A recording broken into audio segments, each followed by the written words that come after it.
এটা একটা তিক্ত সত্য যে আপনার আশেপাশের বেশিরভাগ মানুষ চায় না আপনি জীবনে সফল হন, আপনি তাদের থেকে এগিয়ে যান।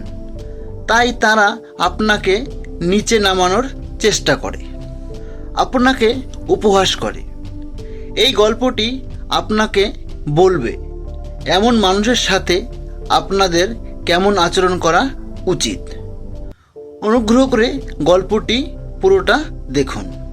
বন্ধুরা, এক সময়ের কথা, কোথাও দূরে একটি ঘন জঙ্গল ছিল। সেই জঙ্গলে 3টি ব্যাঙ একসাথে থাকত। একদিন তারা 3জন কোথাও যাচ্ছিল। পথে যেতে যেতে তারা নিজেদের মধ্যে কথা বলতে বলতে আনন্দের সাথে এগিয়ে যাচ্ছিল। হঠাৎ তাদের মনোযোগ অন্যদিকে চলে যায় এবং তারা 3জনই একটি বড় গর্তে পড়ে যায়। গর্তটি খুব গভীর ছিল, সেখান থেকে বের হওয়া সহজ কথা ছিল না। তবুও 3টি ব্যাঙই লাফ দিয়ে গর্ত থেকে বের হওয়ার চেষ্টা করতে লাগলো। অনেকক্ষণ চেষ্টা করার পরও তারা গর্ত থেকে বের হতে পারল না। ঠিক তখন সেই গর্তের কাছে একটি কাকড়া এলো। সে নিচে ব্যাঙগুলোকে লাফাতে দেখে হাসতে হাসতে বলল, ওই ব্যাঙরা, এই গর্তটা খুব গভীর, তোমরা যতই চেষ্টা করো কখনো বের হতে পারবে না। কাকড়ার কথা শুনে একটি ব্যাঙ ভয় পেয়ে গেল।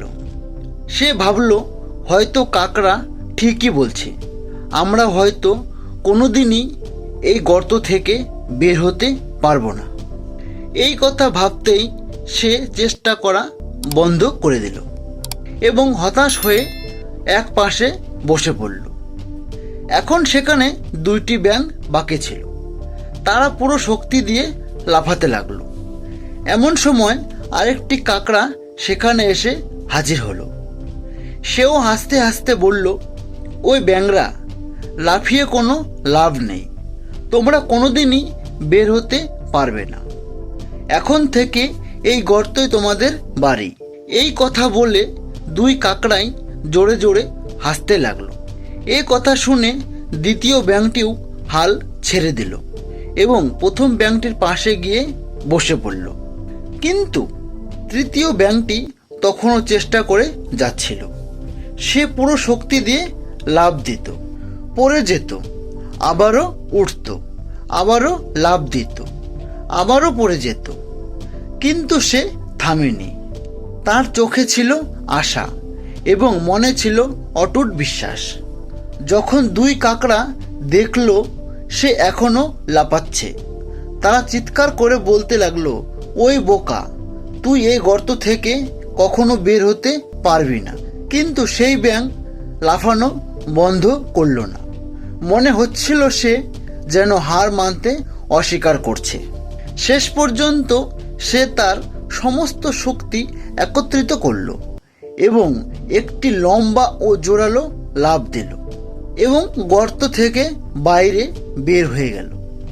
এটা দেখে 2 কাকড়া অবাক হয়ে গেল। তারা জিজ্ঞাসা করল, তুমি এটা কিভাবে করলে? এই গর্ত তো খুব গভীর। ব্যাঙটি মৃদু হাসল এবং 2 কাকড়াকে ধন্যবাদ দিল তাকে উৎসাহ দেওয়ার জন্য। তারপর সেখান থেকে চলে যেতে লাগলো। পেছন থেকে কাকড়ারাও ডাকলো, আমরা কখন তোমাকে উৎসাহ দিয়েছি। কিন্তু ব্যাঙটি থামল না এবং চলে গেল। বন্ধুরা, আসলে সেই ব্যাঙটি কানে শুনতে পারত না। যখন সে গর্তে লাফাচ্ছিল তখন সে ওপরে 2 কাকড়াকে জোরে জোরে চিৎকার করতে দেখছিল। কাকড়ারাও আসলে তার উপহাস করছিল, কিন্তু ব্যাঙটি ভেবেছিল তারা তাকে গর্ত থেকে বের হওয়ার জন্য উৎসাহ দিচ্ছে। এই কারণে সে হাল ছাড়েনি, বরং বারবার ব্যর্থ হওয়ার পরেও সে চেষ্টা করতে থাকে। শেষ পর্যন্ত সে গর্ত থেকে বাইরে বের হয়েই যায়। বন্ধুরা, এই গল্প থেকে আমরা একটি বড় শিক্ষা পাই। জীবনে আপনি অনেক মানুষ পাবেন যারা আপনার উপহাস করবে, আপনাকে থামানোর চেষ্টা করবে এবং বলবে এই কাজ তোমার ক্ষমতার বাইরে, তুমি এটা কখনো করতে পারবে না। কিন্তু সব সময় মনে রাখবেন, সে শুধু একজন মানুষ, কোনো ঈশ্বর নয়। তার কথাগুলো পাথরে কোথাও খোদাই করা সত্য কথা নয়। তাই এমন মানুষের জন্য বধির হয়ে যান বা বয়রা হয়ে যান, বরং নিজের ওপর বিশ্বাস রেখে পরিশ্রম করতে থাকুন। শেষ পর্যন্ত সফলতা অবশ্যই আপনার কাছে আসবে। বন্ধুরা, এভাবেই সব সময় ইতিবাচক গল্প শুনতে থাকুন। ভিডিওটি লাইক করুন এবং আর মোটিভেশনাল টিভি চ্যানেলটি সাবস্ক্রাইব করুন, যাতে এরকম গল্প সবার আগে আপনার কাছে পৌঁছাতে পারে। ধন্যবাদ।